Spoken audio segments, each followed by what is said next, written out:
Good afternoon, everyone. So glad you're here. We've got a lot of great information for you today, and as you know, our November meeting is the Darren Roy Show, where he goes through our budget. And so I did want to say Mike Shepard was unable to be here for this meeting, and he sends his regards. He was just getting back from a mission trip in Bolivia earlier this week, so he's trying to catch up on life. So we will go ahead and move right over to Darren and the budget.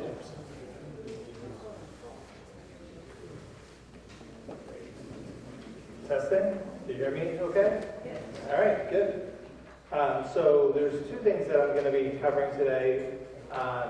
The first thing, I'm Darren Roy, by the way. I'm the CFO. Most of you know me. If you haven't met me, been here almost 5 years, so this will be my 5th budget presentation. Lots changed in 5 years, and so I'll be able to walk you through that budget presentation. But the first thing we'll do is we'll cover the first 3 quarters of fiscal year 24 and the financial results, and then we'll go through 2025. So starting with this first slide, this is the balance sheet. This is the current asset side of the balance sheet.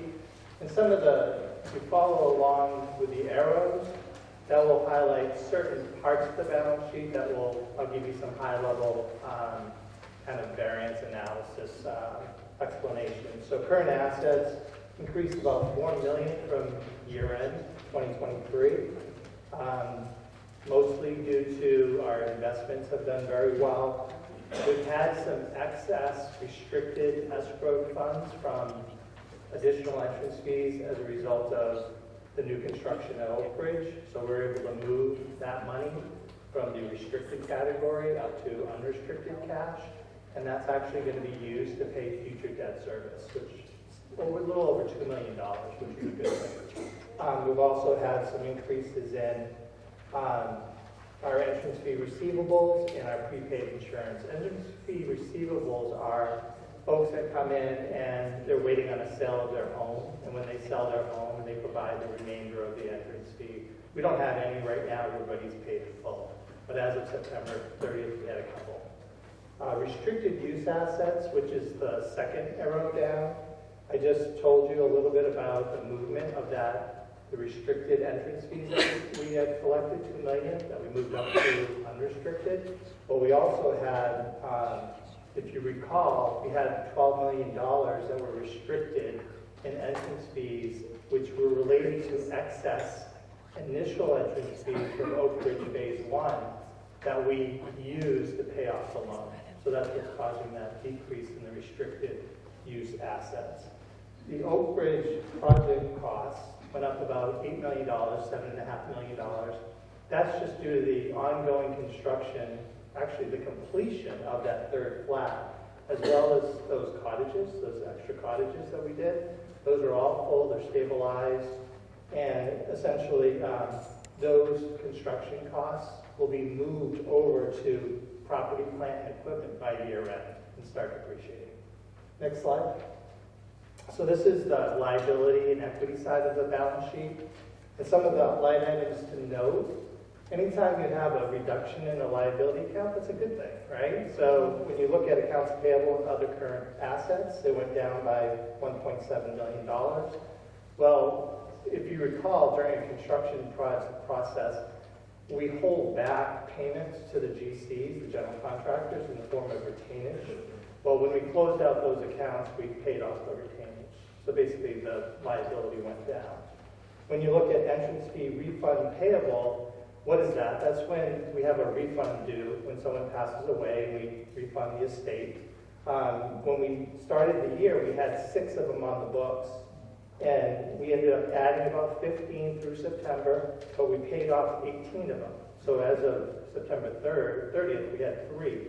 And as of right now, we only have 3.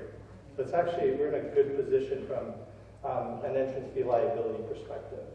Accrued interest, that is our 21 bonds. That's the interest that we owe twice a year, semi-annually.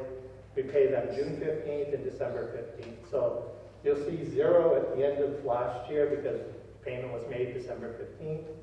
And so that's just a recording of that liability, fully funded. And then further down, you'll see the Series 22 bonds.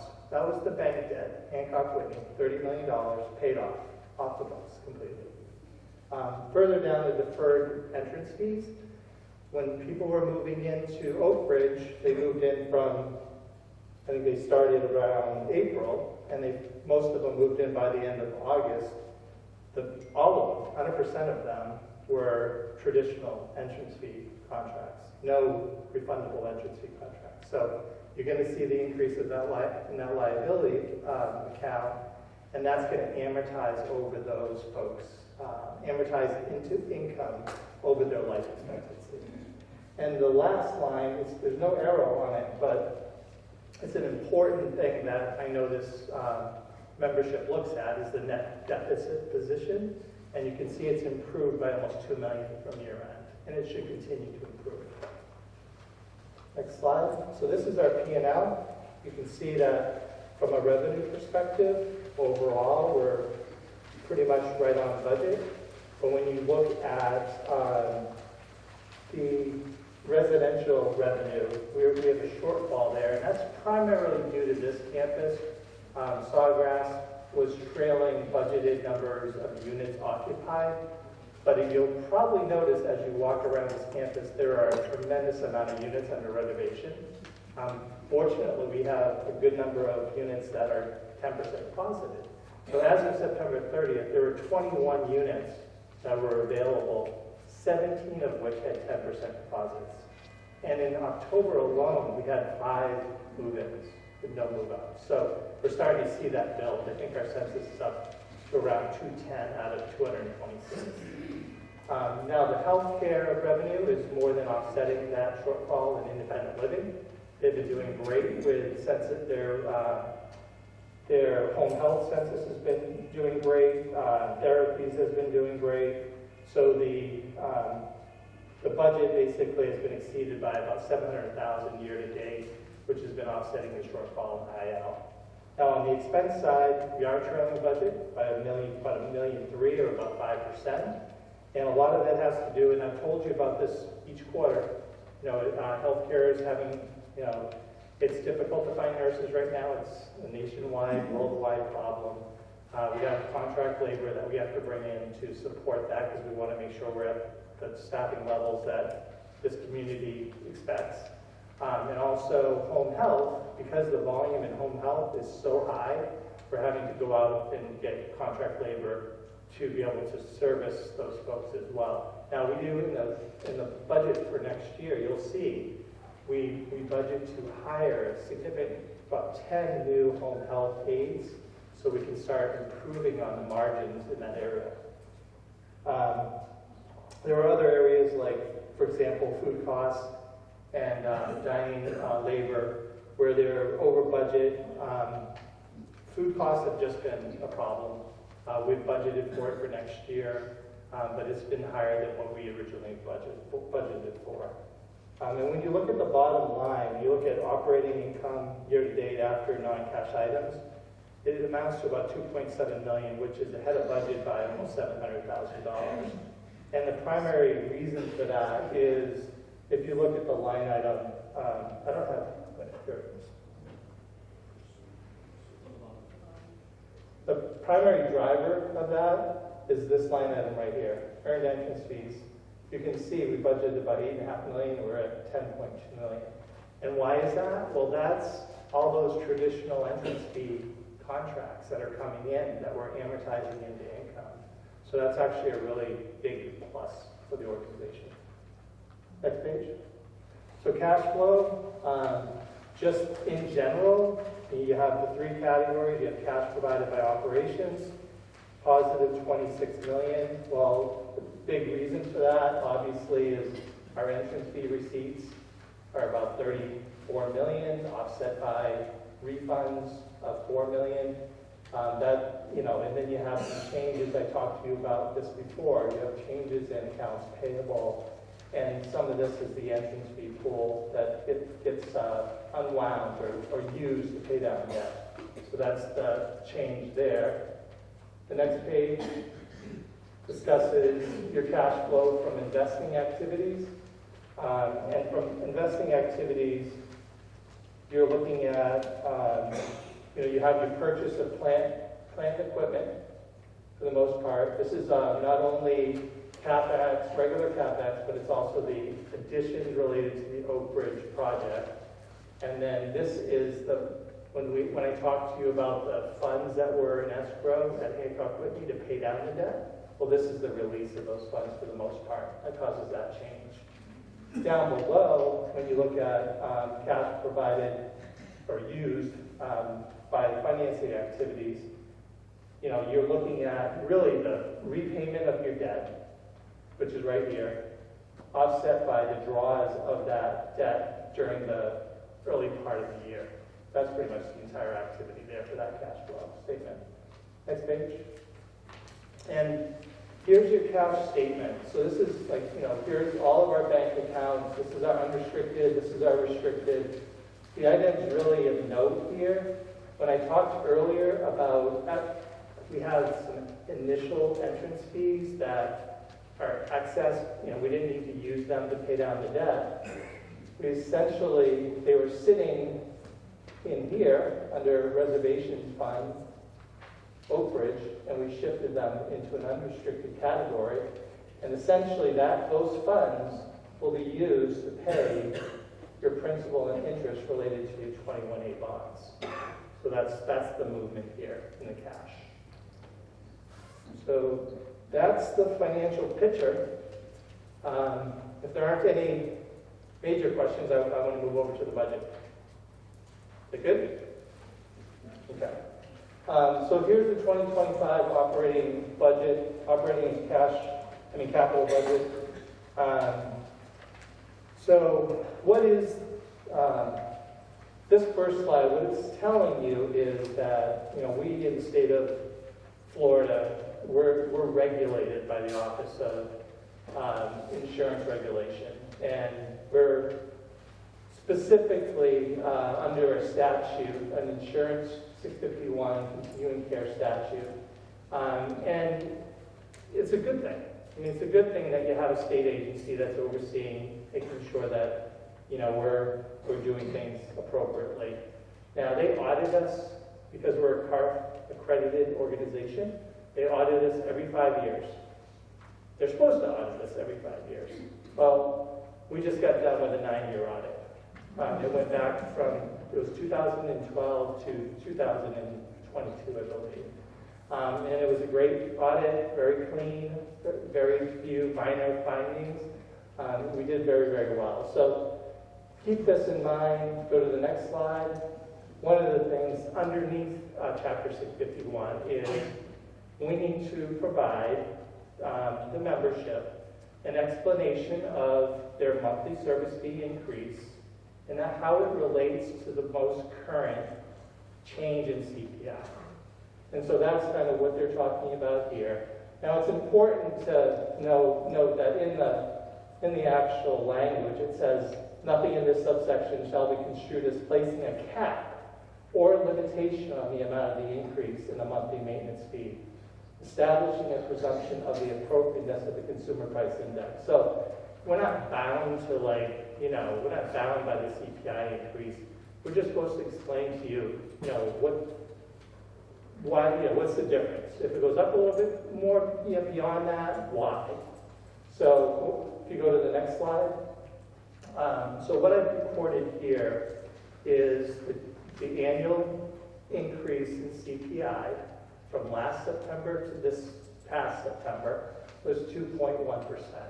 Now a year ago, that was 4.2%. And if you're at all interested in this, you probably knew that it came out yesterday too, and it went up to 2.5%. So it actually shifted up a little bit further. Now, it's important to understand this is all items, right? Everything, all consumer items, just everything they'll blend it into one increase. Vickers is not that. We're more of a service and a medical model, so you really should take certain items out and look at those items in particular rather than looking at all items. So that being said, if you go to the next slide, you can see these are more relevant items to look at. You can see a food away from home is 3.5%. Alcoholic beverages, 1.9. People must be drinking, that's a good thing. Rent of primary residence, 4.8%. It's still very, very costly rent, still expensive. Fuels, utilities, 2.6. That's calmed down quite a bit. Medical care services, 4.8%. Transportation, 7.2%. But the item that really we look at is all services, and that was 4.4% year over year. Next slide. So, that being said, what I wanted to do is just talk to you briefly about the process. Like, what is it that we do every year when you build a budget? I mean, anyone that's been involved in the budgeting process knows it's difficult. It's painstaking. There's a lot of work. You're very dependent on all your department heads to pull together, all the information that they have at hand and be able to work with them on building their budget for next year. So department heads, basically they look at their current year expenditures, they project forward to the end of the year. What are they going to be spending? Management works with basically the healthcare folks, with marketing on occupancy projections. We look at trends, like how are we doing with occupancy. We try to establish very realistic goals when we do that. And then staffing is probably one of the most important things because at Vickers, staffing, payroll and payroll-related expenses amount to over half of the total operating costs. I think it's close to 54%. It's later in the presentation, but it's a big part of it. So Todd, who looks just like me, works with all of the department heads and basically, works through their staffing models every single year. What is it that you need for staffing to be able to do your job and provide the service levels that are expected at Vickers Landing? So he goes through that process with them. Next slide.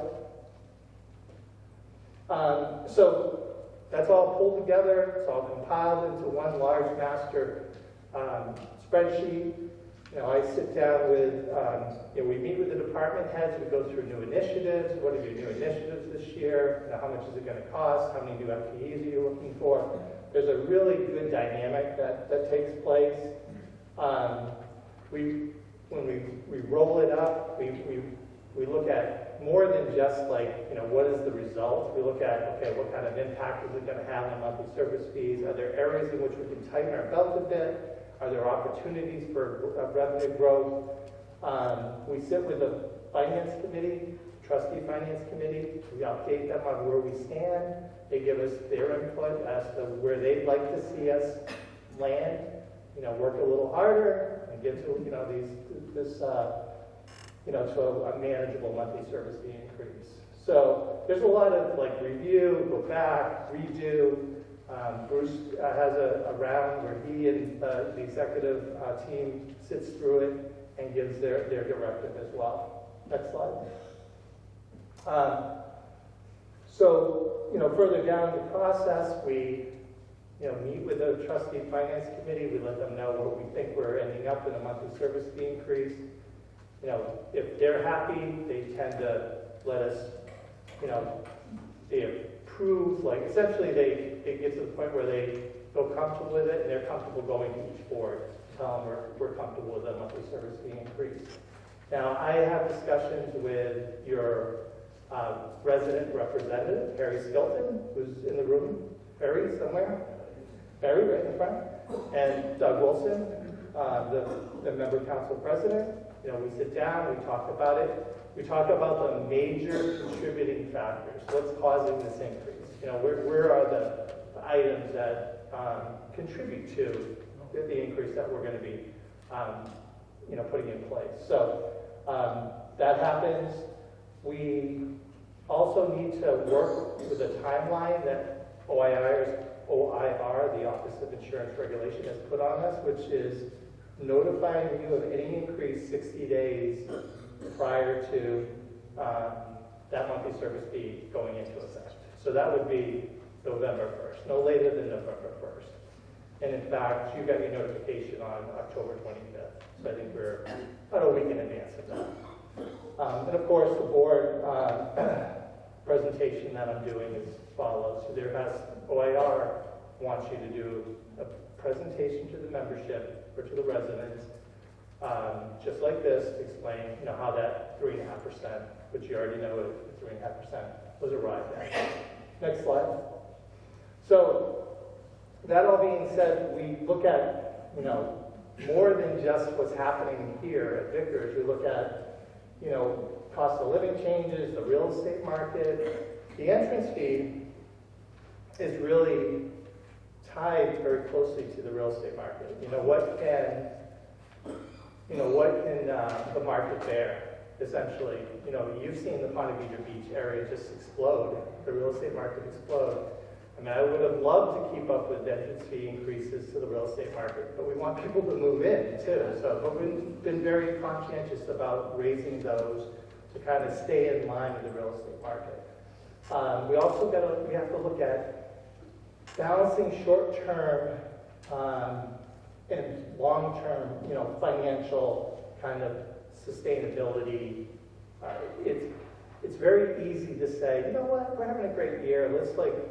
Let's make the monthly service fee increase very, very small this year. Well, how's that going to impact next year and the year after and the next year after that? When we do the budgeting process, I'm not just looking at 25. I'm looking all the way out to 29. I'm looking in 5 years out to say, okay, what kind of impact is this going to have? So that we're not going to have to come back to you in a year or two and say, you know what, because I kept the monthly service fee increase so low, it's going to end up being 5 or 7% down the road. That's not the goal. The goal is to stabilize your monthly service fee increases. We look at occupancy, we look at government regulations.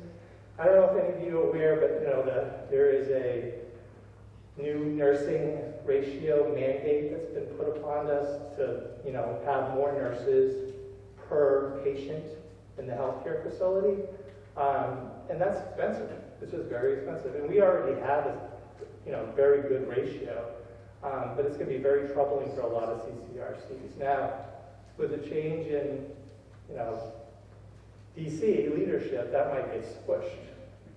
Please, I hope it does.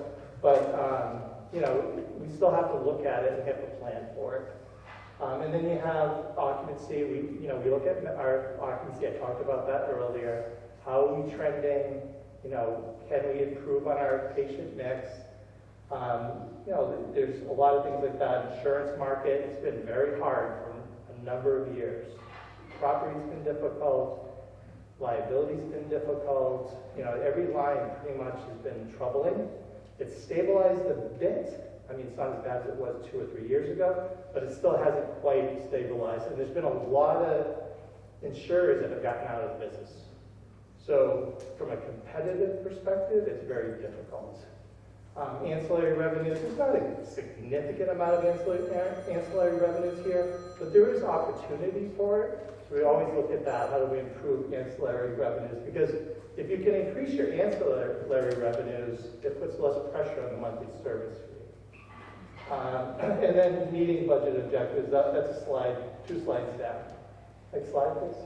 So, all right, so then we have debt, right? We have debt that we have to repay. We have bondholders that want to make sure that we're financially sound, so we have covenants. So some of the covenants we have a debt service coverage ratio. What does that mean? Well, that means, you have income available to pay your debt, right? So income available to you is your numerator, and your debt level, annual debt, is your denominator. So they want to see a ratio of 1.2% at a minimum. And then you have days cash on hand, it's 150 days cash on hand. So just to give you a little bit of a point of reference, our daily operating costs are close to $100,000,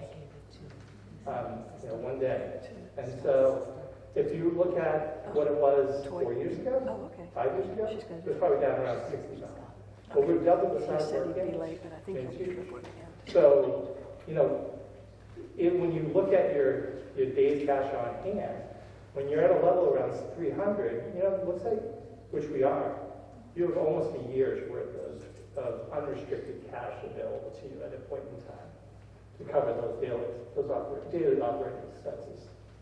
Reserve requirements. So another thing that the OIR does to protect CCRs, the residents in CCRCs, is they make you fund minimum liquid reserves. One of them is an operating fund. Another one is repair and replacement fund. They do debt service, a minimum liquid reserves. If, for example, if you have debt that doesn't have a debt service reserve, they don't care. They want you to still reserve for that. So we need to take that into consideration when we're doing the budget too. We want to make sure we're funding those properly. Bond rating, right? We want to make sure our bond rating is strong. We want to improve on it. So if we do go out and get additional debt, that's going to be less expensive for us if we have a nice higher rating. Actuarial valuation, there's a slide on this a little later. It's a very important thing that we look at twice a year. We look at it during the budgeting process, and I look at it after year end to see where we are from an actuarial perspective. And then staff recruitment and retention. I mean, we talked about payroll and how large of a cost it is. It's 54% of our operating costs. So we want to be able to, you're only as good as the people that work for you. You want good people here. You want them happy. You want to get the best here. So you want to make sure that we're competitive, and we're always looking at making sure our wages are fair. Next slide. So the budget objectives. So these are pretty much go without saying. We want to make sure we have quality, a level of service that is always continuously improving. We want to improve on our competitive wages and our benefits programs for our employees. We want to continue to focus on funding operating expenses and debt service for monthly service fee income. So what does that mean? That's going to be the one thing that I'm going to preach forever. It's like you should not rely on entrance fees to cover your debt service and your daily operating costs. Your monthly service fee, if you can get your monthly service fee to cover your debt service and cover your operating costs, then in times of trouble, when occupancy starts to slip and you're not getting any new entrance fees, you don't start draining your cash. So it's very important to have, it doesn't have to be 100%, but it has to be pretty close to that. And Vicar's has done a really nice job of maintaining that. You want to make sure we continue to be CAR certified, which is that good housekeeping seal of approval, which marketing can put on their materials, and basically is telling others that we are well managed. And then the last one is the actuaries. You want to make sure we're moving towards an actuarial funded status of 105 to 110%. So that means for every dollar of expenditure, we're bringing in $1.05 in revenue for $100.10. Next slide. Increases in monthly service fees. Okay. So when looking at increases every single year, we look at our occupancy projections, we look at our expenses, we look at our long-term financial stability of the community. Like I said before, I don't look at just 1 year, I look forward. I want to make sure that whatever we're doing makes sense. We're not just shortcutting something, making people happy 1 year and then deferring a problem down the road. I don't want to kick a problem down the road. Every expense decision is made by considering service to the residents and long-term impact of financial viability of the organization. I mean, that goes without saying. Next page. Okay. I talked to you a little bit about kind of the breakdown of operating expenses. So pretty much spend most of our time right here. And that's the salary and benefits, 54%. And then you can kick yourself over to this area, 16%, which is essentially insurance, professional fees, real estate taxes. So 70% of our expenses are those categories. I mean, it's pretty heavy. Then you get into the smaller kind of chunks of of department, expenditures and so forth. But this is where the heavy amount of operating costs exists. Next page. So this is going to give you a little bit of an explanation of the categories, kind of the categories and how they contributed to your monthly service fee increase. And this is kind of a standalone view. You can't really do that. You have to put it all together collectively. And I do that in a snapshot here. You'll see it. But if we just look at employee salaries and benefits, and you're looking at, we increased our FTEs by 12 FTEs over last year. 10 of those are the home health aides that I mentioned before. And that's all being offset by additional revenue. So that's a good thing. It's not like we're just increasing operating costs. We're actually increasing our margin in that area, which is a good thing. Wages, what we decided was a merit pool of 3.25%, and that's a pool. So some employees will get higher than that. And poor performers might get lower than that, but the overall pool is 3 and 3.25, which is marketable. And we've also adjusted certain healthcare workers whose rate of pay were below market. So we want to make sure we kept them. So therapists, some of the nurses, we brought them up. And then down below, you got your employee health insurance, which really wasn't bad. It was a great renewal. But these are, as payroll goes up, your 401(k) match goes up, your payroll taxes go up, they all increase proportionally. Now, if we just only had that as a problem, only had payrolls that we had to cover, you would have been looking at a 3.7% increase in monthly service fees. Next page. But there are other stuff. There's real estate taxes, there's insurance. St. Johns County decided, Vickers is doing pretty good over there. Let's go and reappraise their properties. So they decided to, reappraise our properties and increase our property taxes. And they were pretty big. And so there's not much we can do about it. Other communities, I don't know if you've heard, but there's been a lot of other communities that have been assessing property taxes to the residents as a separate assessment. We don't do that. It's part of your monthly service fee increase. We're not making it a separate assessment. But that is because it's becoming a problem. Insurance and real estate is just exploding. A lot have carved it out and are charging it separately. We also had an unfavorable workers' comp renewal. We've been knocking it out of the ballpark with workers' comp, but we have one accident. That's all it can take is one accident. It can kind of change your experience mod, and it can jack up your workers' comp claim, premiums, which it did. But all in all, we're looking at about a 1.3% increase for that category. And then the rest, everything else pulled together, was about 3.3%. And that's, we have more grounds to basically take care of. Food costs have gone up. I talked about that earlier. Information technology expense has gone up. We have 2 campuses.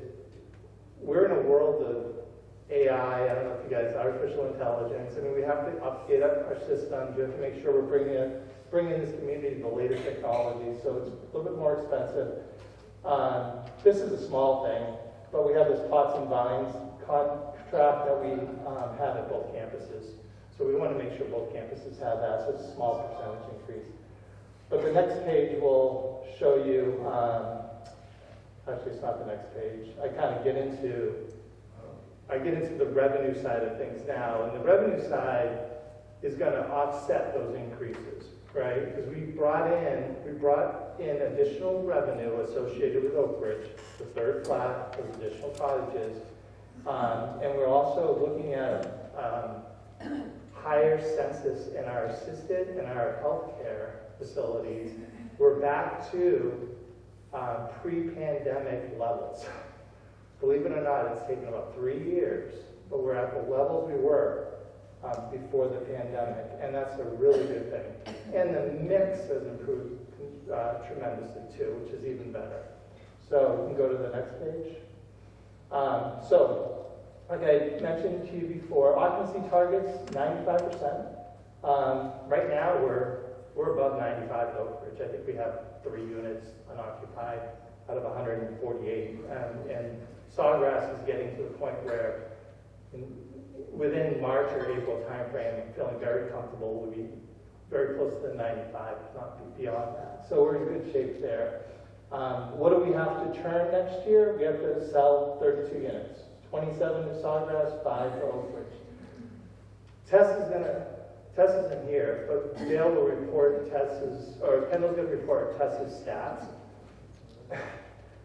She's blown these numbers away, in the last couple of years with all the units she's sold. So she's back to, this is stabilized normal turn. So it's much more manageable than it's been over the last few years. When I talked about census, here's where we're projecting for assisted, 32, and skilled, 50. Those are pre-pandemic levels. And last year, we had 32 and 48, so our skilled's gone up. Our average Medicare and community beds are solid. They're 7.5 and 6, which is pretty mirrors what we're doing right now. So we feel very comfortable that we can hit those next year. And if you take into consideration all this additional revenue, essentially this offsets the operating cost increases that I mentioned before. There's a summary page, I think it's the next one, that tells you how this works. Here's your payroll, here's the dollar impact, here's the percentage impact. You add these three up, it gets to 8.3. You back off the revenue, there's your 3.5%. So that's kind of how, those are the major contributors. That's how my accounting brain pulls this together. And of course, this is not the first version. This was probably the third version. There was some tightening of the belt that we had to do, when we got the first one, because everybody had a wish list. Oh, I want to do this and that and this and that. Oh, maybe not. Those are nice to have, not need to have. Of course, we gave them some, things that they'd like to do, but we couldn't give everybody everything. Next page. So nothing ever comes without risk. Right? There's always risk. We do a budget. We do the best we possibly can in building a budget. But there are things that could happen during the year that could, set this thing off whack a little bit. What would those things be? Well, I don't have this first one on the list because I didn't know who was going to be elected. And, the market has done very, very well with Donald Trump, with the thought of Donald Trump coming into office. But when he finally comes in, and there's things that he's been talking about, new tariffs, right? And with new tariffs, there's been discussion about inflation, potentially higher costs, higher pricing, all that stuff. I can't predict the future, but I can tell you that things could change. We could have price escalation again. We could get into a different, type of environment. Who knows? We'll know in a few months. But what we do know is health service census and mix targets that I mentioned before. We have to hit those. Right? We have to make sure there's no hiccup. We don't have another, shutdown of any sort based on some virus that comes out. You got to be careful with that. You got labor market that's still challenging. We've done a great job, and Kyle and her team have done a great job of. If you recall, a couple of years ago, our vacancy numbers were huge. We don't have that issue anymore. We have people. We're almost at full-time complement. We're doing a great job. We're retaining our staff. But, I don't know if you heard, but Mayo gave everybody a big bonus. Mayo, we can't compete against the hospitals. It's difficult to compete against them. So, we do our best to keep people, retain them, pay them competitive wages, but it's always a challenge. The housing market. Okay, so Bruce and I were just talking about this the other day. When I came here almost 5 years ago, I tried to buy a house in Ponte Vedra. Had I bought a house right away, it'd probably be double the value of that, but it just has gone up tremendously. But it's softened. You've noticed it's softened now. It's stabilized, the pricing is stabilized. It's taking longer to sell a home than it did 2 years ago. So, and of course, when people move here, that the sale of their home, the proceeds from the sale of their home, they pretty much use for the entrance fee. So, we're dependent on the real estate market staying strong and not getting into any type of recessionary, period. So that's a risk. Next slide. So this is small, and I'll try to summarize it. This goes back to January of 2001. These are the monthly service fee increases that happened every single year. And if you take the last 24 years or so, it averaged 4.21%. So you're at 3.5. Not a bad thing. Over here is the last 5 years. So if you look at the last 5 years, not including 2025, 4.25, 4.25, 4.28, 4.25, 3.85, 3.75. So the 3.5 happened because I've been up here telling you we need Oak Ridge to come on board to get that additional revenue to help, build not only our cash reserves, but to help stabilize our monthly service fees, and it's proving itself now. Next page. So when we go through the process of building this budget, we have a financial model that shoots out a number of years, and it's telling us, okay, this is where you need to be 5 years from now to be able to afford this. The things that you'd like to do, master plan, you guys are aware of, and so forth. So what are the targets that we needed to hit this year in 25? Well, we wanted to make sure that our operating ratio was below 95%. It comes out to 94.07, so we hit that target. We wanted to achieve a break-even or better unrestricted net asset, change in net assets, 3.3 million. I mean, that's pretty good. If we can have our deficit position go down by 3 million next year, I think people will be pretty happy. And why is that happening? It's happening because of the deferred entrance fees that I was telling you about. That's hitting our income statement every year. We have we've got, if you recall, refundable entry fees contracts do not amortize. So that's why that deficit position was growing. So that's been a good thing. This bullet is operating expenses and debt service are funded from operating revenues. So I talked to you about that. I said you want to be in that position where your operating revenues is pretty much covering all your operating expenses and your debt service. Well, it's not entirely covering it. We have debt service of about 7.1 million, and that includes the ground lease, by the way. And we have about excess of a 6.1. So we have a shortfall of about $1 million. $1 million is not an issue. It's actually music to my ears. That's $1 million.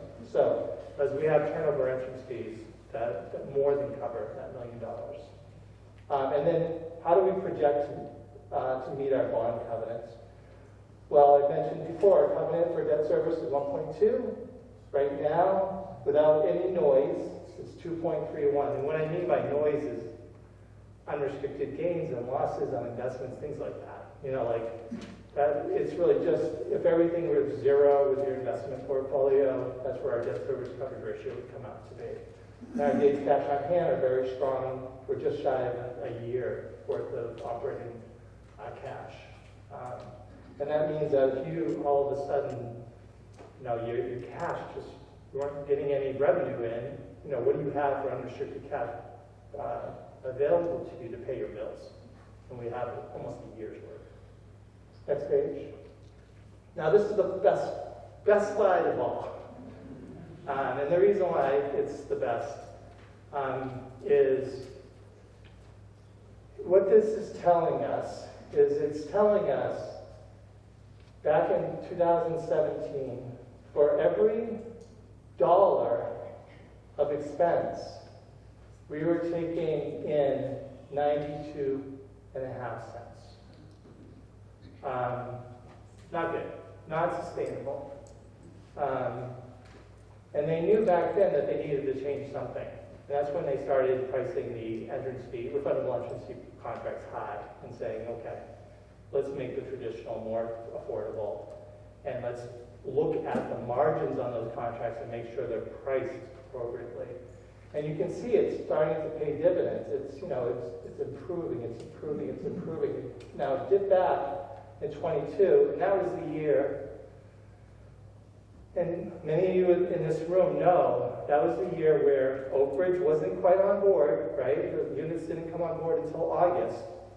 But we had to make some hard decisions to do market rate adjustments during the year so we wouldn't lose all our employees. So we were not only were we incurring an operating loss, not only were we having to do market rate adjustments to retain staff, the market did terrible too. So we backed up a little bit here. But when everything stabilized, we got phase one up and running, the market rebounded a bit, you can see our funded status went positive. And then Todd and I just worked with the actuaries, we provided them with all our budget information for next year, all of our actuals through August. And what they do is they forecast where you're going to be at year end.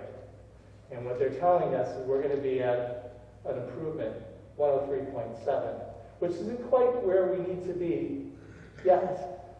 But, and what you don't see on here is our average margin for every contract type is around about 18% profit. So as an older contract falls off and a new one comes on, you're going to see that 103.7 start moving higher and higher. And the best part of this is this last bullet. You can't read it, but I'll read it for you.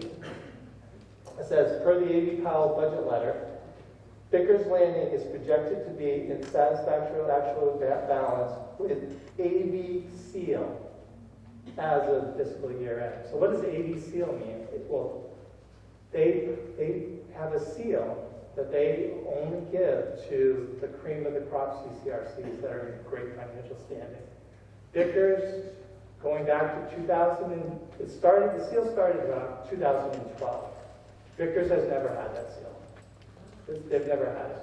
So I asked the actuary to go back further. How far back can we look to see if we've ever had it? He went back to 2004. We never would have qualified for it. So it looks like we will get their seal at the end of this year, which is a huge financial boom.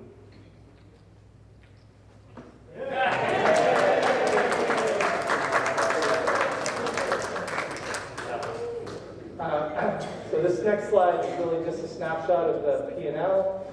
This is 25 budget. I'll point out here, let's back up to 2022 actuals. And this was a little bit of Oak Ridge coming on board in August, 20 million or 40 million. We're like double the size of our revenue base. Now, the nice thing is, look down here, we didn't double the size of our expense. I mean, that was the whole idea. The whole idea was to take advantage of economies of scale. And in that way, we can improve on our margin and build our cash, and that's what we've done. Now, the nice thing here is you have a bottom line income projected at around $6 million. Now, this is after the non-cash items. But still, you have nice income derived from operations. When I talked about the debt service plus operating costs, remember? I said the debt service was about $7 million. Well, there's what we project for our margin that will help cover that debt service. Next page. What this is doing, this is just an extension of that P&L showing that our change in net assets are projected to improve by over $3 million. So one of the things that people don't like about our financials and don't understand about our financials is why would we have a net deficit position? Well, I mean, it's just the nature of the beast being a refundable entrance fee type of community, and the fact that we really weren't, we didn't really have a great operating margin. And because we didn't have a lot of deferred traditional entrance fee contracts, we weren't improving on that position. Next page. What this schedules, and by the way, you can get the packet after this meeting. You can pick them up in the administrative office. You can go to Thomasina, or you can ask David. They all have copies, so you'll be able to read them, when you have your own copy. But again, here is your revenue, 40 million. Here's your operating expenses, 34. Here's your debt service of 7 million. And then here's your shortfall of about $1 million that has to be covered through other means, which would be the turnover entrance fees, which are projected to be well beyond that. So, next page. So that's operating capital. When you look at capital, and we just kind of pool it all together, we're looking at spending about almost $5.8 million in capital for both campuses next year. A big part of that is apartment renovations. So everyone here knows Enver, great guy. He does a great job. We get the older units back, we take them down to the studs, we open them up, we make them marketable and relevant, for new people moving in. So we have a line item that's very costly in apartment renovations. That's mostly paid for through that turnover entrance fee pool of money that's coming in. But we need to do that. And we're probably halfway through them, maybe a little bit past halfway through. But it's an important part of our capital expenditures. And I think last year this was 5.3 million or 5.4 million. So we've added about $500,000 in capex for next year. And I think that's my report.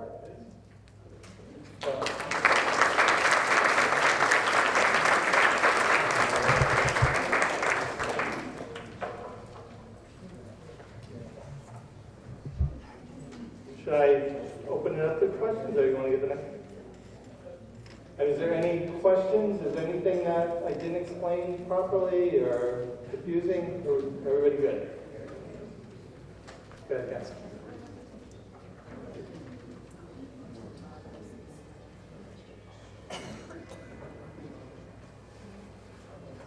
Darren, it was a great report, very encouraging. But like everyone else, I'm seeing this for the first time, and I would have a few points of clarification. Did you go to the actual evaluation? Sure. Now, you've always made this a major objective to get to the 105. It went off the chart.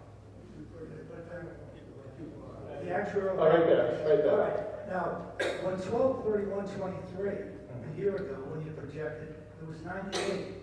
Yeah. And then at 104. That's a 4 point. That's a very nice difference.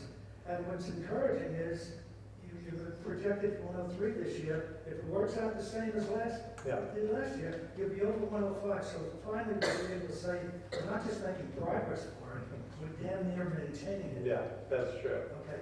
Could you go to the? And then just to add to that, there are two other factors that they take into consideration when they do their CO. They call it unified funded status, and they do a reserve, cash reserves. And unified, we're blowing it out of the water. So that's it's a combined funded status and cash reserves kind of ratio for them. So, and I will share, we'll have a conversation with the actuary again this year, and they'll share that information with you. Could you go to the chart that the budget, the items met, budget items met? This one? Yeah. No. It's another one. I think it's after that, maybe. I don't know. Yes, the one that. Oh, the previous. Okay, now you spoke about it before, how important that is. That we're just $1 million short, which would come from the entrance fees. That's how you make it up. Turnover entrance fees. Right. But last year, the debt service was 6.6 million. It went up to 7.1. Yeah, because the reason why is because we were capitalized. We had a funding source of the project for the ground lease, the portion of the ground lease where the third flat was. That's no longer being funded by the project. It has to be funded through operations. That's why it went up. Okay, so there's nothing in there other than 16 million of new debt for the master plan. There's nothing in there. There's nothing else in. No new borrowing. No, well, the new borrowing will be the 24th debt that we're taking out now for the memory care and the assisted living. But for the first, essentially, 30 months, almost 2 years, 2.5 years, all the interest associated with that will be funded by the project, not by operations. This will be a very important item as we go forward, to be able to fund the debt service Yes. from revenue. Yes, and that's why when I talked to you about not just taking one look at And the one last time, one, I look at, If you know. you could go to your P&L for the last one.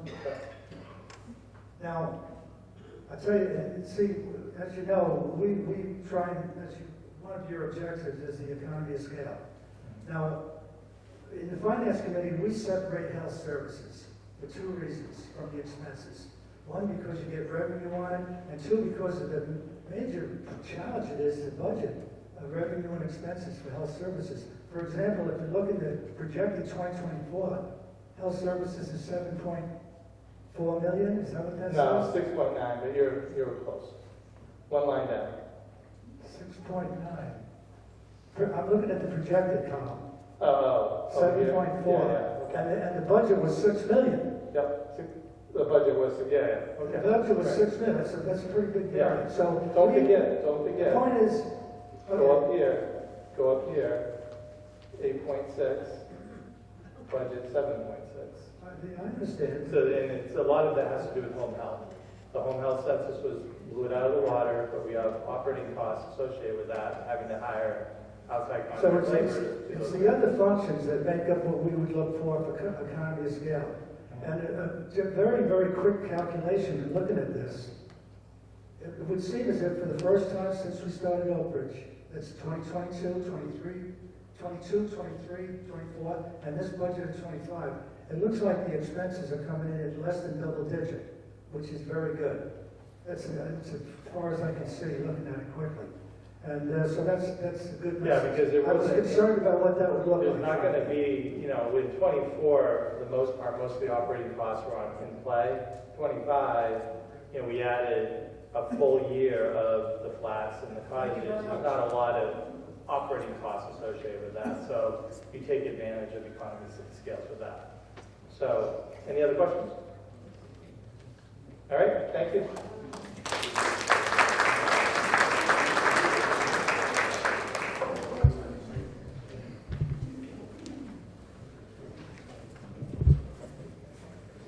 Good afternoon, everyone. I'm Neil Purple. I'm the Chief Operating Officer. I can tell you, I don't think a day goes by that as a management team, we don't give thanks that we have Darren Roy here and that accounting team. They have done an incredible job helping not only this campus, but certainly our expansion into Oak Ridge, which has been my life for the last 8 years. And to be honest, there's times when I felt like Moses, wandering aimlessly. But I am very close to the promised land. This picture is indicating of that. This is the campus built out along A1A. The work is underway right now on the memory care and the assisted living. Memory care, a 2-story building. Bottom floor is 18 memory care units. The next building, assisted living, is 4 stories with 43 units. Next slide, please. The anticipated sightline, here we go. Anticipated sightline. They've been working, they being Alden White, which has turned out to be a great contractor. We're very impressed with them. Have already been doing a lot of the site work. They got elevator shaft dug, doing ordering right now on long lead time items that we know based on our previous experience. It pays to get orders in quickly for them because rather than taking a few months, some of these things can take a year to come in. Permits have been received for both buildings. We expect first occupancy of them to begin in the first half of 2026. Right now, the Memory Center is scheduled to be completed around February of 2026. Assisted living will follow a couple of months later, probably end of April, May of 2026, and we'll hit the stabilized occupancy in 2027 in Memory Center and later in that year on the assisted living. At the same time that we are doing the assisted living and memory care, We have been working on putting in a parking garage. I think you've all seen Bruce's master plan presentation. The parking garage will go where our maintenance shed is in the back. And it will be a 4-story building with over 70 plus parking spaces. It will also house an updated operations center for Enver and his staff, and an updated laundry facility for Donna and her staff that will be able to support both campuses. We expect work on that parking garage to begin in probably May of 2025. We were expecting April, but permits for the water management was going to push it back a little bit, but we anticipate beginning that in May of 2025, and we anticipate it being completed in January of 2026. That'll be all the staff parking off campus. We'll have the golf carts in there as well. Our transportation vehicles is going to free up a lot of space. Yeah.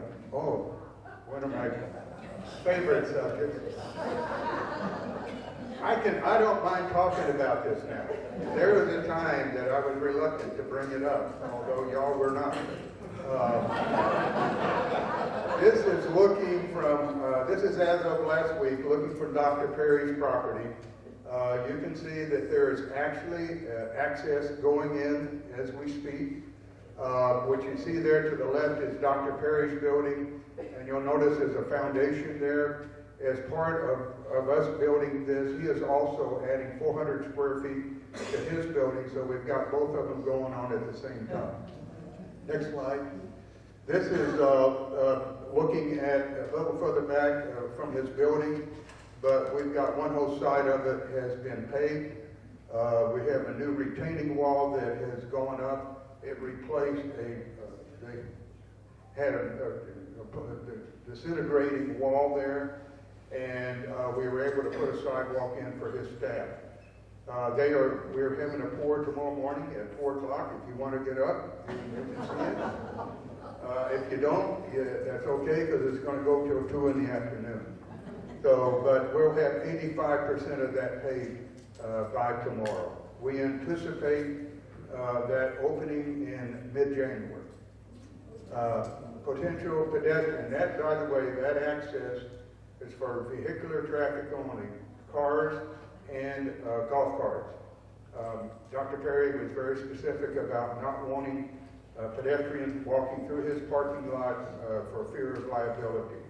So, with that, we're working on a pedestrian access further up the campus. Next slide. It's kind of difficult to see, but originally what we were anticipating was putting a pedestrian access right next to the Mount Star building, where we've hosted some of the cocktail parties when it was originally being built. It's also the building where we have our design center and marketing center. As it turns out, it comes too close to the property line of the building next to him. It would also eliminate a lot of his parking. So what we have done is come up with a plan that would move that pedestrian on the other side of the Falls building, which is right next to Mountain Star. And as part of this project, we will fix that very dangerous intersection, and we will build a crosswalk that leads into Sawgrass Village. And what we will do is take one of those islands. As you know, they have islands there that separate the parking, and we will take one of those islands and pave it, and make that a sidewalk down to about where CVS is, and put another crosswalk in there. Next slide, please.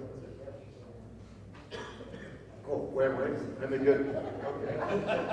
They cut my slides out all the time. I had so many things I wanted to say.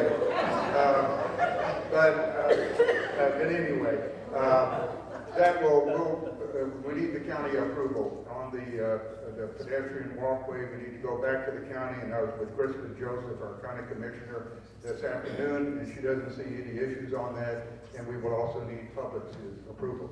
So that's a work in progress. Thank you. Any questions? Thank you.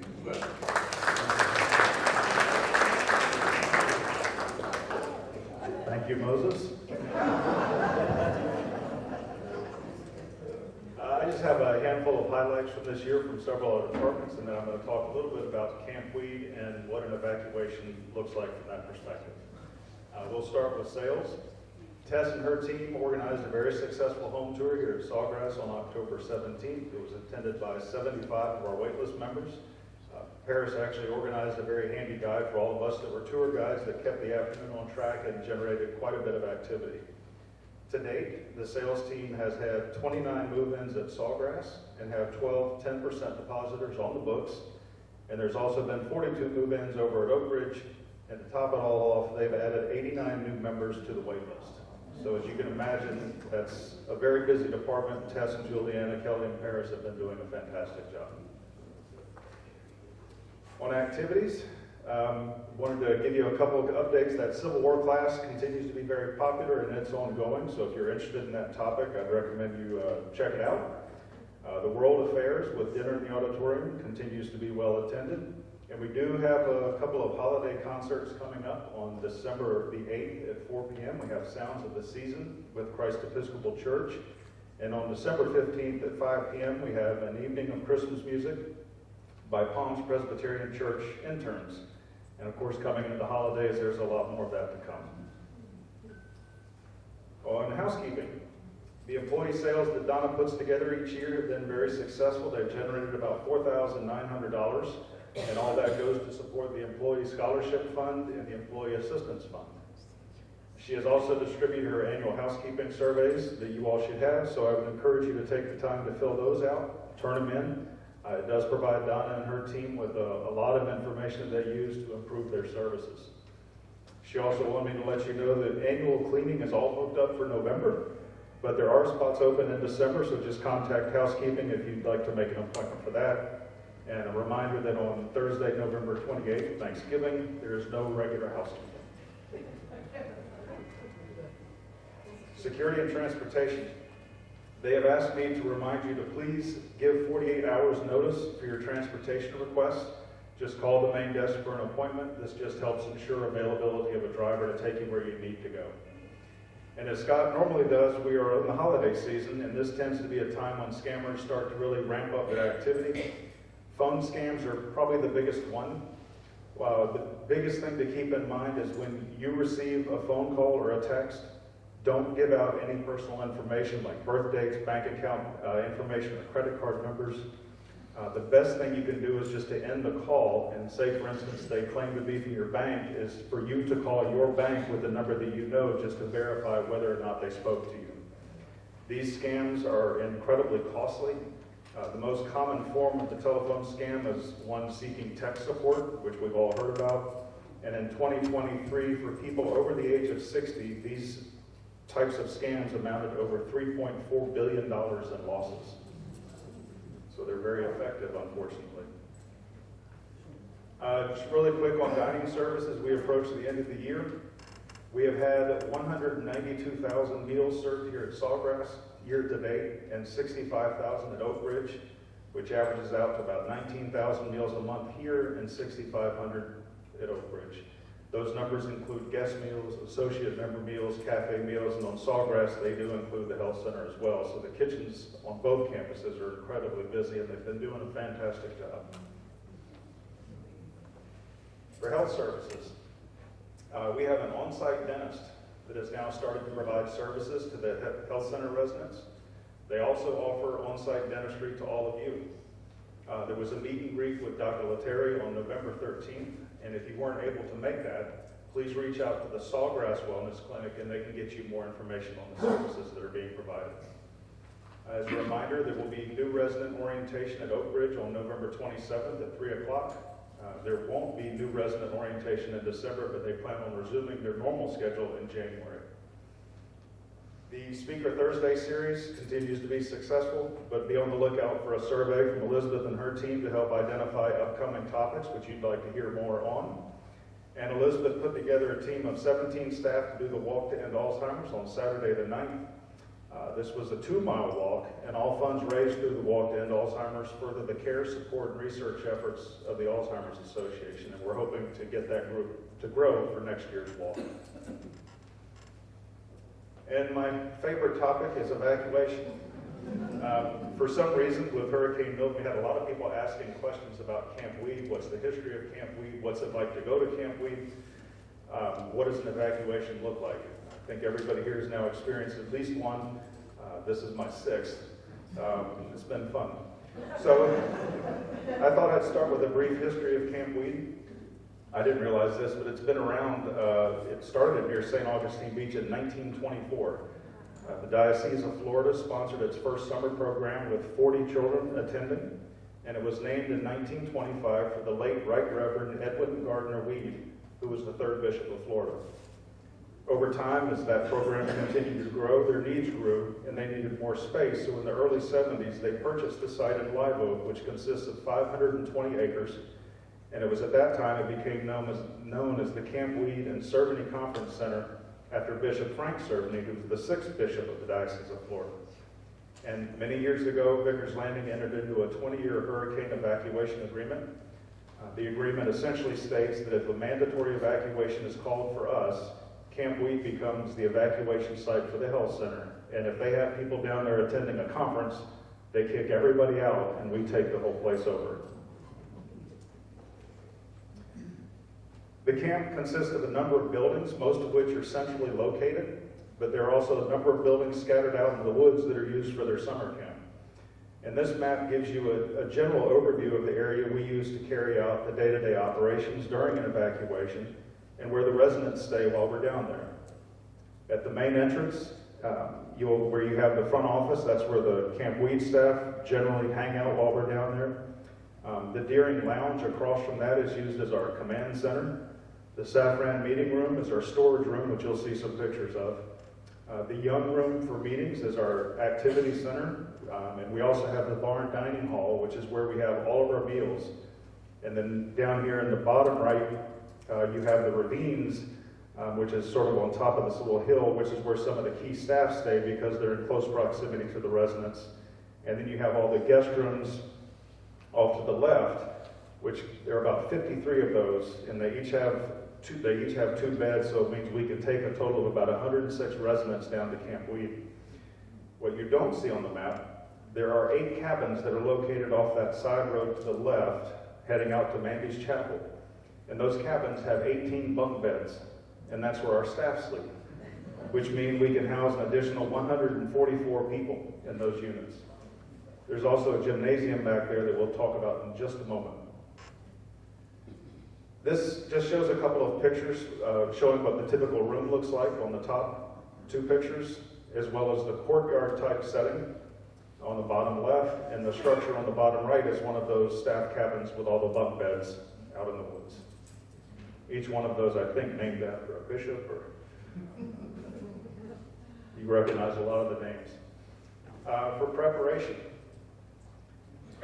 once we know we're going, a lot happens.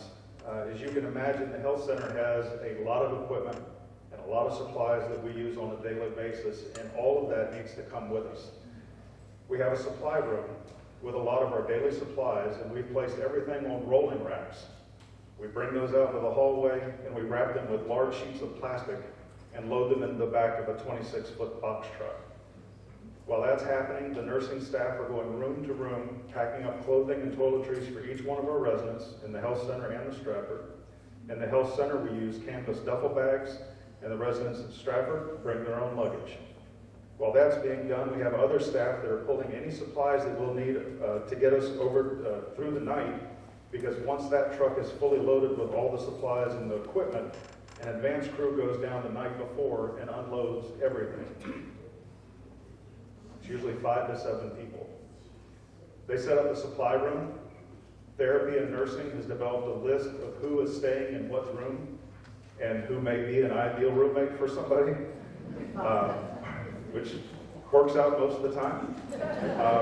Part of the advance crew that goes down the night before delivers all of that luggage to each room and puts a sign with the resident's name on every single door.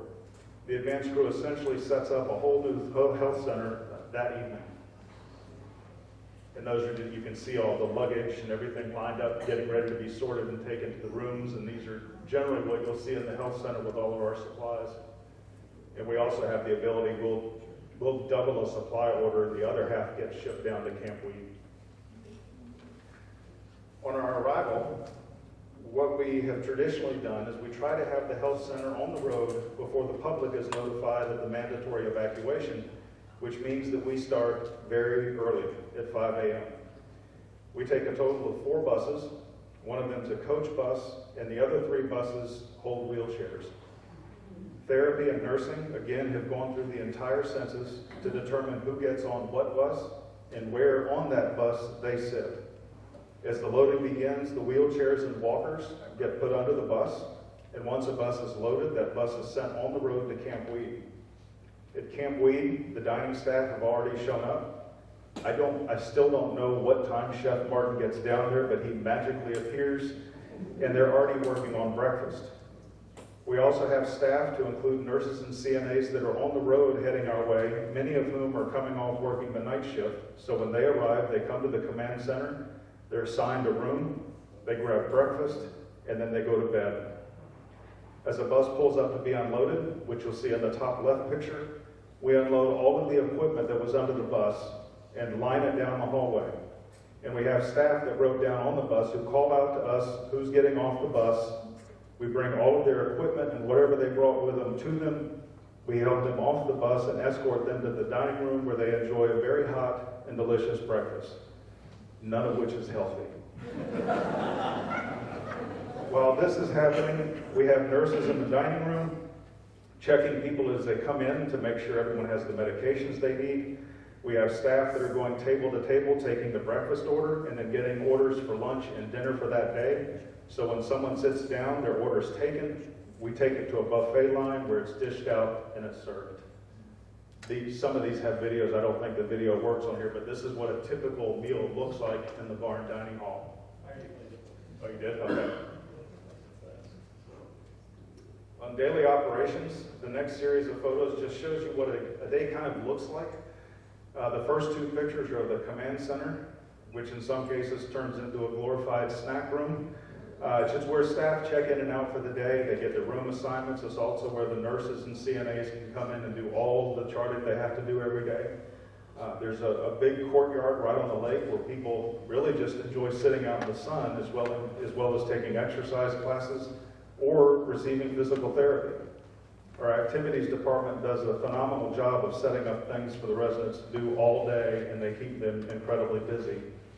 And you'll see on the bottom right, those are the med carts that you'll find in the health center. So as people are entering the dining room, nurses just check on them, see how they're doing, see if they need anything, and then they're taken to their tables for lunch. The middleman, you'll see Kathy Lord and a couple of our CNAs, I think, delivering room trays for those that wanted room service while we're down there. We do that too. And then the big, beautiful courtyard. This is the fun one. I mentioned earlier the gym. We have access to that as well. And the gym becomes a backup location for Camp Weed. We have a generator that we keep on site that plugs into the gymnasium. There are a lot of trees at Camp Weed, and should one of them cause a power outage, we can move residents to the gym temporarily and have power and air conditioning in that space. We have a convex box out in the woods that has about 100 cots. And generally, on the first day, a very lucky group is chosen to take the box truck out of the woods and load up all of the cots. We then park the truck at the gym. During one of our first evacuations, we did set up all of the cots, which is what you see in that large picture on the bottom. And I think that's Aaron to the left taking another photo. And what we learned from that experience was that if you take them all out of the box, you have to put them all back in. So we decided we'll just put them in the truck and park it here just in case, and thankfully we've never had to use it, but it's a comfort to know it's there. With our departure, it usually takes about half a day, and I'll just describe this. That may or may not be a bar right there, because we've determined what happens at Camp Weed stays at Camp Weed. I will tell you my first experience evacuating and how naive I was when I first went down there. we had residents, because it was the first time we'd evacuated, it's a beautiful view, it was the first time we evacuated to Camp Weed, and we had people complaining because we didn't have any cocktails. I didn't think to bring any alcohol down, so I went to the camp director at the time, who was an interesting fellow, and I said, do you have any problem with us drinking down here? It's an Episcopalian retreat. He looked at me and he goes, you're renting the whole place. I don't care what you do. And I thought, well, we didn't bring any alcohol with us. And I had a couple staff members say, well, hang on a second. I don't know where this stuff came from, but I know the staff were having a great time doing whatever they were doing. But as I was saying, it usually takes about half a day for people to get settled in, because the work we're doing in Camp Weed is really the same work we do here in Ponte Vedra. It's just in a different location. And I can't stress enough what an amazing job everyone does while they're down there. The evacuation from Milton had a lot of staff that had never been on an evacuation before, but you would have never known it. And while we're down there, we're in constant communication with Bruce and Dale and Scott, and the evacuation of the independent members. We're following the weather on the news, and we're trying to determine when it will be safe to get back. Everybody, residents and staff, is just as anxious to get home when we hear word from the Emergency Operations Center.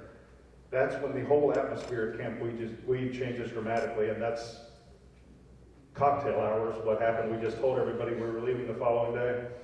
And then we go back to work that night to reverse the entire process, to do the same thing, to come back home the following morning.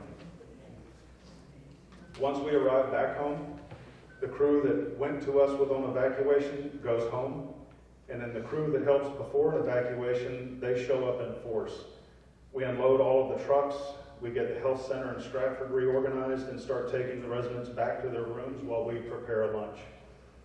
It takes a tremendous effort of a lot of people to make this happen, and I've now done it 7 if you count a double evacuation times, but it amazes me every single time we do it. And I would say that Camp Weed has truly been a blessing to have for us, because hearing the stories of what other places have to go through to evacuate, where they may have a hotel ballroom and they're putting everybody on a cot, nobody has something like Camp Weed.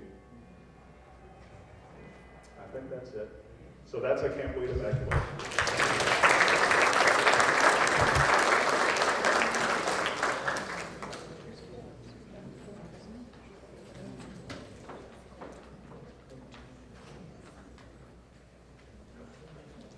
Okay, so mine is really short. My name is Pyle. I am the Chief Human Resources Officer for those of you that don't know me. I cover all of the people, and I have a fabulous team. So a couple of things is this year's staff Christmas party is going to be on Friday, December 13th, from 2 to 7 here in the Sawgrass Auditorium. Our theme this year, Julie, who is our HR coordinator, picks a theme for so many different things. I'm sure you saw the Halloween party that we had a few weeks ago. So she has picked Whoville. The leadership team will be dressing up, so if you would like to come and see what we're all wearing, feel free. But my biggest ask is the first week of December, we're hoping to record our very first employee engagement podcast, and we're asking a resident to see if they would like to come and join us in that podcast, and we will be talking about various things and engaging staff. So we will have one employee, Dale is going to be on that first one, and then one resident. And so these podcasts will be aired on YouTube, but on our Vicar's Landing private channel, so the residents can hear it as well, and then we'll push it out to Cubigo as well, so you guys can click the link and listen to it from there too.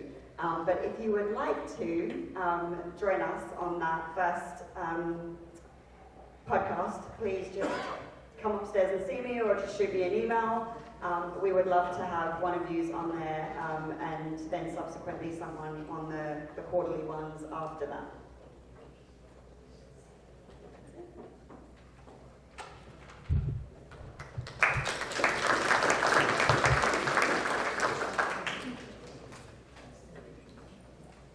All right.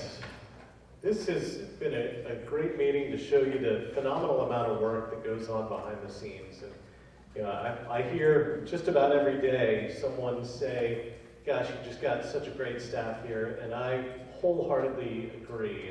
And it starts with the leadership here, creating the culture, and we have a phenomenal staff providing you care and services each and every day. So, and just as a point of clarification, Dale sends me the slides he wants. I format them and send it back to him for review. So he knew which slides he had in there.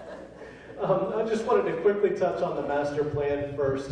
I want to thank all of those of you who did come to the master plan presentation. I got a lot of great feedback from the presentation during that day and afterward. And I wanted you to know that I did share that feedback with the architects. A lot of the feedback related to keeping an open walkway all around the central pond here. The architects do agree that that's certainly something that can be done. But right now we're kind of in a hiatus until we get to a point where we'll be able to start funding that work. The work that, as you have heard, is being funded is that parking structure that will be back where our existing barn is. You heard from Dale that we will start that work late spring, early summer of next year. And but after that, we will need to finish the final phase at Oak Bridge before we start looking at financing and working on the rest of the master plan here. So as I mentioned during that meeting, this could be a couple of years, few years down the road, and we will keep you updated as we get closer to that. So that's the quick update there. I would like to ask Arden Spies to come up for just a moment. She just loves this. So Arden, as you know, is one of those phenomenal staff members. She is just shy of 10 years of service here. And I asked her to come up because I wanted to let you know that Arden has decided to retire. So we're actively searching for a replacement for Arden. That has been very difficult to find. Fortunately, Arden is flexible in her timing with us, and I appreciate that, but we will be looking for just the right person to fill that role, and then Arden will stay on and share her wisdom with them as she transitions to more of a life of leisure and lots of singing. Right? And no hurricane evacuations. Yes, that's what she's most looking forward to, no hurricane evacuations. So I just wanted to let you all know that we were in that process. Arden is still here, will likely be here through the end of the year, but this was our last gathering as a group, and so I wanted to make sure you knew. So thank you, Arden.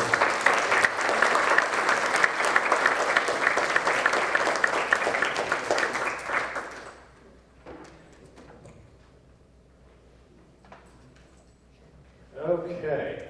A couple of announcements before I get into the questions that were submitted ahead of time. First of all, Bruce Forsanger just wanted me to let you know as a reminder that on December 4th, there will be the Foundation-sponsored Christmas party. That's going to be at 5 p.m.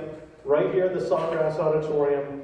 Open bar, appetizers, a great time. So we will see you the evening of December 4th right here. Now, Arden did say she was looking forward to no hurricane evacuations, but I did want you to know that Tropical Storm Sarah was indeed formed about 1 p.m. today, and we will be keeping an eye on her. She is just south of the Yucatan and will stay there for a few days before jumping up into the Gulf of Mexico. And it's too early to see a track, but if you watch all the hurricane information, you know about spaghetti models, that's all the different projections, they're all over the place. So there's really no telling where this storm will go, but it will likely take a turn back, go somewhere around Tampa, cut across Florida, and move on. So we will keep an eye on that. We will keep you informed as we go through this very strange late season hurricane. Hopefully it ends up being nothing. So now moving to the previously submitted questions. Excuse me. First, reads, not a complaint, just curious. After I sort my cans, bottles, plastic, paper, and newspapers, take them to the trash room. What happens to them? How are they recycled? So first, our plant operations team picks that up and empties the bags into the appropriate recycling dumpster that we have here on the campus. From there, Waste Management takes it to, they report to Denver, a West Rock recycling facility that's in the local area, and then West Rock separates and processes from there. So that's the basic overall process here on the Sawgrass campus. The next question, how and when will we see a report on how we will raise monies for all these projects you listed at the last meeting? So I'm assuming from this question that this relates to the master plan. So as mentioned, the parking structure will be financed with phase 3 of Oak Ridge and will be built starting next year. But the remainder of that work will come sometime after that. Since we don't have a definite date, we don't have a plan of finance as of this time. So again, we're going to get through phase 3, get through the parking structure, and we will keep you informed certainly as we go through that process. When we start this back up again, we'll certainly share with you how that will be financed. Next, is there a reason why we didn't utilize Vicar's Woods property for any future projects? So that is really twofold, and first of all, there are a lot of residents who really do enjoy going back and spending time in Vicar's Woods. So it's a positive thing for it to remain a natural retreat area. While we're building the parking structure, there will likely be times where we'll have to close that off just because of safety, but we will be keeping that area for residents. But the second component of that is it is a very small and irregularly shaped parcel, and so when you take in required setbacks and other building requirements, there's really not much space to build on back there, so it's great use as a little natural retreat. Next question, why can't we make dinner reservations online at Oak Ridge? So we've discussed this before. This is an issue with the software. Kim Brown, who is our senior project manager and works on all our IT things, has been in touch with that company that does that software, and she's been working closely with them for quite a while and has asked them to have it fixed and operational by Thanksgiving. Now, I can't make any guarantees, but that is what we're looking at. So late this year, sometime in December, likely we'll be able to open up dinner reservations online for Oak Ridge. The next question, will we be able to walk through the new entrance exit from Oak Ridge? Many of us take our dogs to Sawgrass Pet Resort. Walking through there would be great. It would be great, but as you heard from Dale, that is not going to be the use in that area. That will be vehicular access only. Not only is it a liability concern for Dr. Perry, but there's really not space for a sidewalk on that side where the driveway is. And we want to make sure that everyone remains safe. As you saw from Dale's report, we are working on a pedestrian access. It is further down. So if you are walking to the Sawgrass Pet Resort, it would be a longer walk, but we are working on making that walkable. Again, that would require a major modification from the county and other approvals to make that happen, but Dale is working hard to get that process moving. And there was a second part to that page. The person commented that there was a wine tasting at the Oak Ridge at this same time. And I was made aware of that. Apparently this was when the vendor that was coming in to do it was able to do it. The positive is that gives you choice of things to do, choice of activities. You can come listen to us drone on, or you can go have a glass of wine. And I will tell you, if I had known about this, I might have skipped this meeting myself and gone over there. But, I'm sorry that there was that conflict, but I'm sure the people who decided on the wine tasting are having a great time. Next question. When you build the assisted living and memory care units, can you widen the sidewalk along the front? People race along there on electric bikes, can't hear them coming, and they come dangerously close to walkers using the sidewalk, especially those of us who are slow at walking for one reason or another. That's a great point, and some of these kids on these e-bikes or those electric scooters do drive very quickly. Unfortunately, we don't own that sidewalk. That is, A1A is a state road, so the state DOT would have to be involved in that process, and it's a public multi-use access, which helps keep bikes and that sort of thing off of A1A. So unfortunately, that's not something that we're going to be able to do. Then the second part of that question was alternately, can you get the city of Ponte Vedra Beach to erect signs prohibiting electric bikes, or at least saying something like, watch out for old people walking. That would be a fun sign to put up. But first of all, Ponte Vedra Beach is unincorporated, so it would be the county that would be the governmental agency. But again, the road and that access are state, and so the DOT would have to deal in signs. But this is not what you want to hear, but unfortunately, Scott did look up the statutes on e-bikes for me, and Florida Statute 316 says an operator may ride an electric bicycle where bicycles are allowed, including but not limited to streets, highways, roadways, shoulders, bicycle lanes, and bicycle or multi-use paths. So there is a legal right for those electric bicycles to be on the path with you, so please just be careful. Next question. A number of us Oak Ridge residents have been deeply saddened by the departure of 2 members of our dining operations. Were residents consulted before these events took place? If not, why not? No, residents were not, are never involved in human resources issues. Most, if not all of you, have worked in or been related to professional organizations. You know that that would not be appropriate from an operational perspective or for the privacy and dignity of the staff members. There was a second question that was related to that. It says, explain reasons for ending the employment of Maynard E. Roddy and Chef Danny, because as everyone knows, they both were most well-liked and good at their jobs. Again, we are not going to explain any human resources decisions. While the departure of staff members can feel personal, as a business we have a responsibility to ensure that all staff members meet the expectations of their roles and contribute positively to the environment that we are committed to maintaining. What I can say is that we have a long-standing and appropriate progressive disciplinary action process. It involves many steps and opportunities for improvement and several approvals along the way. It ensures that no decisions are made lightly or without great diligence. Decisions are based on clear guidelines and performance standards to uphold our values as a company and the high standards you expect. In addition, sometimes we have staff who just choose to move on to other opportunities, and when that happens, we wish them well.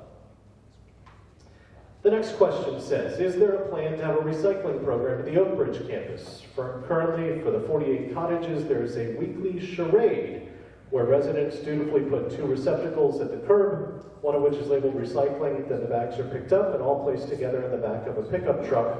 This is not recycling. We do recycle. It is not, as you say, a charade. Our team collects that trash from the cottages and separates those things that can be recycled and distributes them into different waste containers for pickup by Waste Management. So what Enver shared with me is when Abraham and his team pick up the trash, he puts recyclables on one side and trash on the other so that he knows which ones to empty them into. Also, we can't just throw bags into recycling dumpsters because plastic bags can't be recycled, and if those go in there or if trash goes in there, we get fees, we get fines for doing that. So it all has to be separated. So just because you see them taken from your home in the same vehicle doesn't mean they're being put in the same dumpster. At our communications committee meeting on Monday, the question came up, where can we find the organizational chart and job descriptions of management personnel? Job descriptions are HR documents that aren't typically shared publicly. In general, the title is rather straightforward to say what the employee does, but any of us is happy to speak to you about our roles. We certainly have nothing to hide. As to an organizational chart, I did ask Janice to add one to the corporate notebook in the library here at Sawgrass where the financial reports and the OIR audits are kept. So if you want to see the reporting relationships here at Vicar's Landing, you can look there. If a Vickers member has no car and needs to go to the bank to get cash or deposit something, does Vickers charge for that service to the bank, Wells Fargo? I was told it was a charge. How about prescriptions? So yes, that's all outlined in the member handbook under the transportation section. Personal trips can be scheduled through our transportation, but you will be charged. Trips for healthcare, defined as doctor, dentist, and outpatient treatment, is complimentary within a certain range with 48 hours notice. We try to accommodate shorter time periods, but it's helpful for us to have 48 hours so we can make sure we schedule the right staff appropriately. Now, also in the handbook, we do offer regular complimentary transportation to Sawgrass Village on Tuesdays and Fridays at certain times from Sawgrass campus and from the Oak Ridge campus. So if you do need to run an errand to the Sawgrass campus and you don't want to have a charge, go during one of these complimentary transport times. Just call the main desk and let them know you'd like to go on the shopping trip schedule, and they will add you. And the final question I had submitted ahead of time is, please place up for discussion utilizing funds now set aside for Sawgrass entrance changes to add additional assisted living and memory care beds. You've doubled the Vickers population, but not redoubled the special services. The new building at Oak Ridge will not cover the additional population. This was an anonymous submission, but I'm guessing it may have been someone who was not able to make any of the presentations on the master plan. We've discussed several times that a key part of the master plan will be a new health services building here on the Sawgrass campus that will modernize our spaces and add assisted living and memory care here on this campus. As has also been discussed, we use our actuary to determine the total number of healthcare beds we will need based on our population. So our final number of healthcare beds to total residents will not be undersized. That will be based on actuarial science. So hopefully that answers those. If not, I'm always available to talk to you, but now I'm happy to take any questions from the floor. As usual, Scott has a microphone, so please wait until Scott comes to you so we can all hear your questions. Scott, Mr. Gold's right there in the back. You didn't mention the term ATM as a possible addition to the campus, which was brought up at the last meeting. Right. The question did come up in the last meeting, and I answered it at the last meeting, that it's right. We used to have a bank branch on this campus, but banking regulations changed, and they weren't able to work that. And having a specific ATM might help people who bank with that bank, but not other banks, because there are surcharges. And then there's also the aesthetic look, and so it's really not something that we're going to pursue at this time. But as I mentioned, we do have the complimentary transportation up to Sawgrass Village twice a week if someone does need to go up there for bank transactions. Other questions? Boy, I know how to empty a room.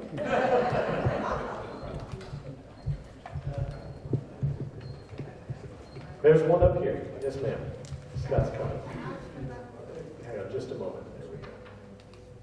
I'd like to ask about the front doors of Lancaster, and I don't know about the Marlowe, Yeah.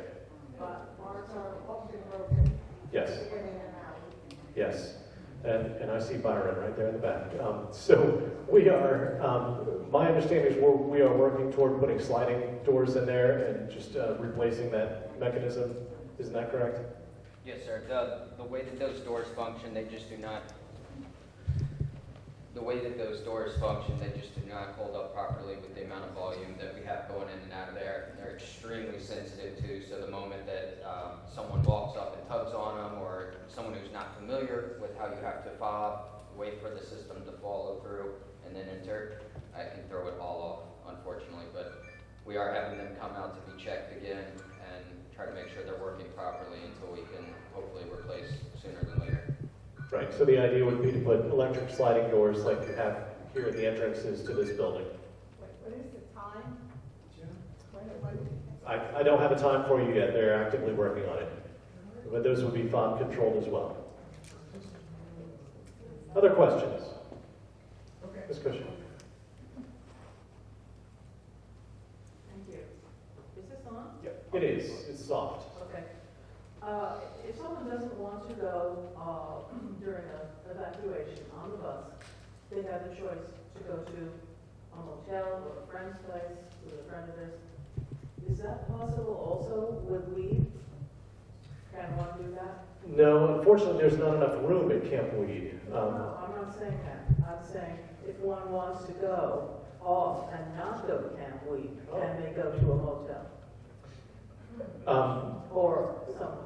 Technically, yes, but there's a complication there. With a healthcare institution, to come in, you have to have paperwork that's filled out by doctors, and to go out, you have to have paperwork that's filled out by doctors. So it would be incumbent on that person to get discharged by their physician, because the staff have a legal responsibility to care for that person unless they have been appropriately discharged. So yes, someone could say, I don't want to go to Camp Weed, but they would have to get a discharge notice and basically move out of the health center. And then when they get back, they would have to get new orders, new paperwork to come back in.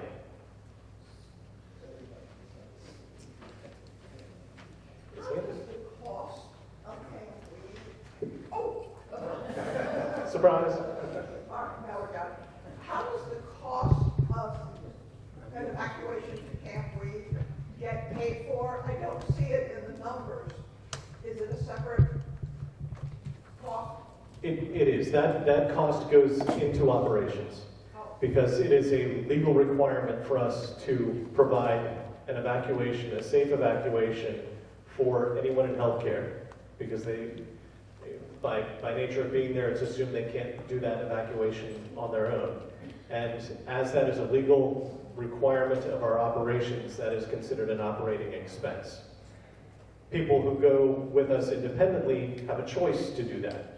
And so the people who evacuate with us pay their way there, because the people who don't evacuate with us, in my estimation, shouldn't be paying for someone else's choice. But we all pay for the healthcare folks because that is a legal requirement. Make sense? Okay. Great. Other questions?